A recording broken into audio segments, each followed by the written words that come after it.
One of the most fascinating things you can see is when you look at an iris, the colored part of the eye, close up. It is magnificent. It looks like someone knitted this eye with so much care and craft that it couldn't get any better than that.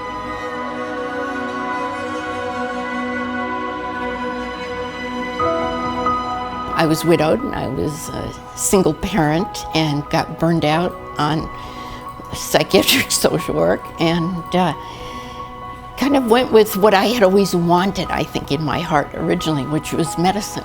And I wanted to make a qualitative difference in people's lives. And vision is one of those things that really does make a difference in how you get on in the world. I grew up in an optometry office, so it's kind of been part of what I've been doing my whole life.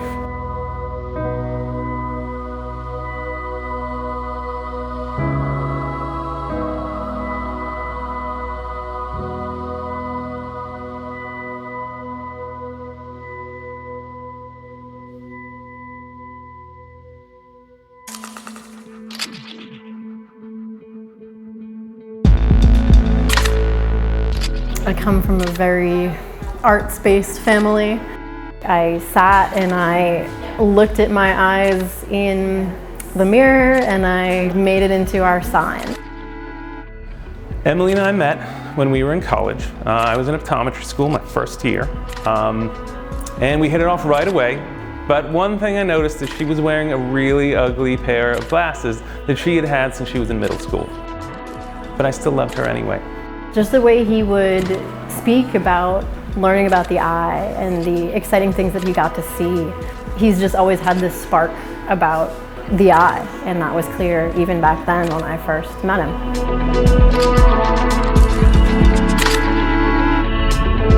We chose Ben Franklin, B. Frank, because he's local. He's from Massachusetts. He's also a thrifty guy, and he values honesty and thriftiness as qualities. I have these here so my patients get the coolest, least expensive, best glasses we can do. They don't have to be fancy, they just have to be awesome. And that's what we try to keep our collection. We do it because we want to, and we do it because we like to do it. The patient should just be thinking about how they feel in that pair of glasses. What frame just feels like their pair of glasses, so that they can walk out knowing that they made an awesome decision. I think we're very careful about making sure you not only see good, but you look good too. My grandmother had glaucoma, and glaucoma is a disease that causes blindness if it's not treated well, and sometimes even if it's treated well.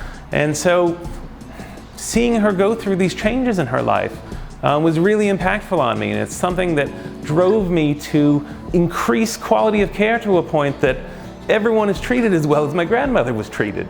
And she did not go blind in her lifetime. And if I can help other people achieve that, then that helps me live my life well. And one of the last things she did before she died is she gave us a machine to help us diagnose people with glaucoma. And we have it here in Northborough, and it's something that I get to use on patients all the time to help make sure they don't get glaucoma, and if they do, then we at least treat it very effectively. And so my primary goal in every eye exam is to make sure that that person's eye lasts as long as they do.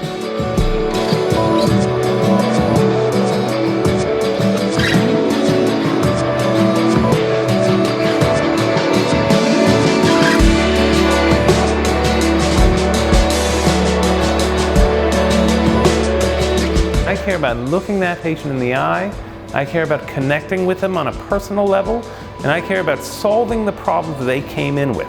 I think people do feel that they're genuinely cared about, that we're not just taking care of their eyes, we're caring about them. When I became an eye doctor, I expected to take care of patients. I expected to kind of work with them on the health of their eyes, on their vision. I didn't expect to love my job as much as I do. And I didn't expect to work with someone as wonderful as Emily that kind of helps me see the big picture, helps me kind of work through seeing the patient as a whole, not just as a pair of eyes.